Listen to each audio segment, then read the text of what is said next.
BPL এর নিলামের সময় যত এগিয়ে ততই ক্রিকেট প্রেমীদের মধ্যে বাড়ছে উন্মাদনা। অংশগ্রহণকারী সবগুলো দলই চাচ্ছে দেশি বিদেশি নামি-দামি ক্রিকেটারদের দলে নিয়ে চমক দেখাতে। 14 অক্টোবর অনুষ্ঠিত হবে বিপিএল এর 11তম আসরের নিলাম। চ্যালেঞ্জটা এখনো আছে, আমি বলবো না যে সব ঠিক হয়ে গেছে, এখনো কিছু পেমেন্ট বাকি আছে যেটা আমরা time and time again extension করেছি। তো এটা আমরা আসলে আমাদের যেহেতু ড্রাফট 14 তারিখে, ওইটা এখন আমরা ওখানেই রেখেছি এবং ওই দিন ইনশাল্লাহ হবে। তো তার আগে আশা করি সবকিছু ঠিক হয়ে যাবে। বিপিএল এ কোন 7 দল অংশ নেবে তা এখনো আনুষ্ঠানিকভাবে প্রকাশ করেনি বিসিবি। তবে আসন্ন আসরে চট্টগ্রাম কিংসের অংশগ্রহণ নিশ্চিত। বেশ লম্বা সময় পর আবারও ফিরেছে তারা। বিপিএল এর প্রথম 2 আসরে অংশ নেওয়া দলটি এই আসর দিয়ে আবারও ফিরছে বিপিএল এ।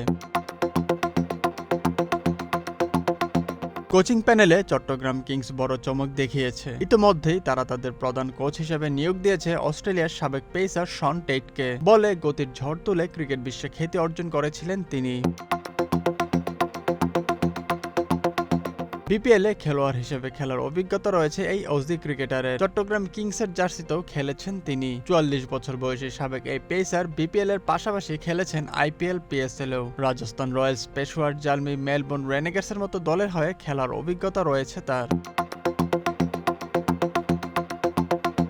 নামি-দামি বিদেশি ক্রিকেটারকে দলে ফেরানোর চেষ্টাও চালিয়ে যাচ্ছে চট্টগ্রাম কিংস। দলটির চেয়ারম্যান সামির কাদের চৌধুরী নিশ্চিত করেছেন তারা হায়দার আলী, উসমান খান ও এঞ্জেলো ম্যাথিউসকে দলে নিয়েছেন। 14 অক্টোবরের নিলামে আরও বিদেশি ক্রিকেটার দলে নেবে তারা।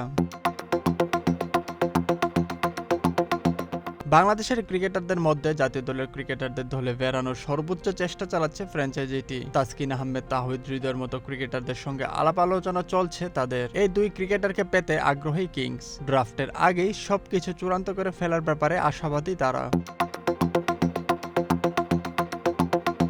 শুধু চট্টগ্রাম কিংস নয়, অংশ নিতে যাওয়া সবগুলো দলই নিজেদের মতো করে দল সাজানো শুরু করে দিয়েছে। মাঠের খেলা শুরু হতে বেশ কিছু সময় বাকি থাকলেও দলের মালিকরা যে ব্যস্ত সময় পার করছেন তা বলার অপেক্ষা রাখে না।